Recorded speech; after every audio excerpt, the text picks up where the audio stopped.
When most people think of the South, they think the South, that place where those crazy people drink that sweet tea.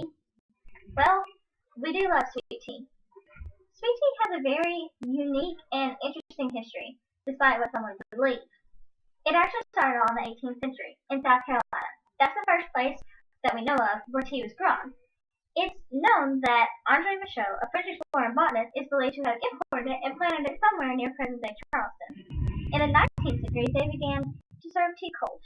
Then, they began to put liquor in the sweet tea and call it green tea punches, or just punches for short. Iced tea popularity began to grow exceedingly, and it paralleled with the development of the refrigerator and the ice box, just refrigeration in general.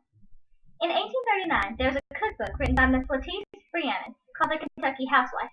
In it, she included a recipe to make green tea, which some people like and some people don't.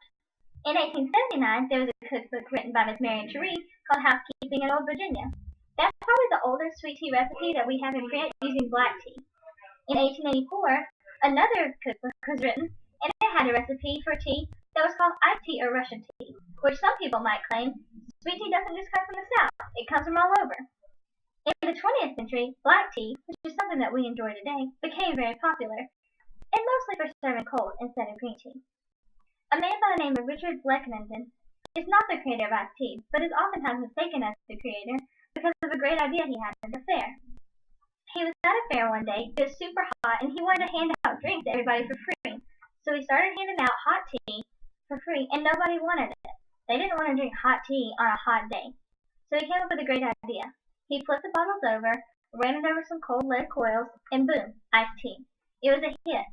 While he's not the creator of iced tea, and it had come centuries before, he could perhaps be known as the one that made it commercialized and more popular.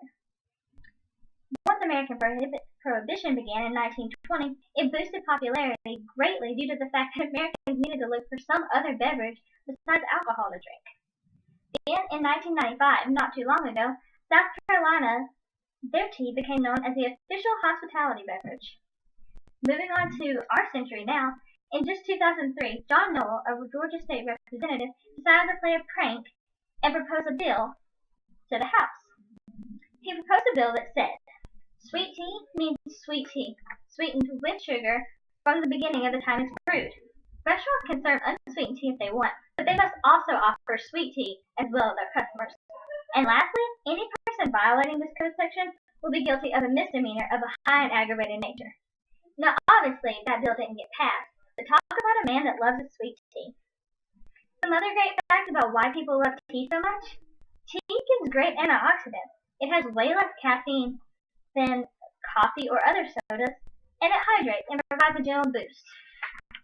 Also, according to the Tea Association, Americans love tea so much that in 2007, they enjoyed 50 billion cups of sweet tea.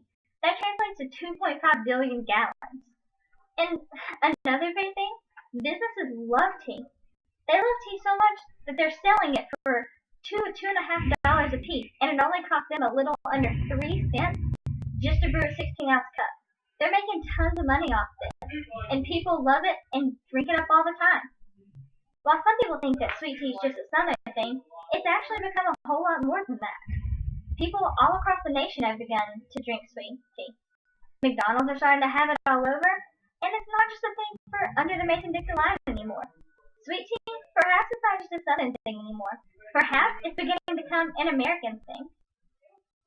These sources were brought to you by dailyperk.com, which included How the Sweet Southern Staple is Sweeping the Entire Nation, and then a paper by Linda Stradley called The History of Iced Tea and the History of Sweet Tea.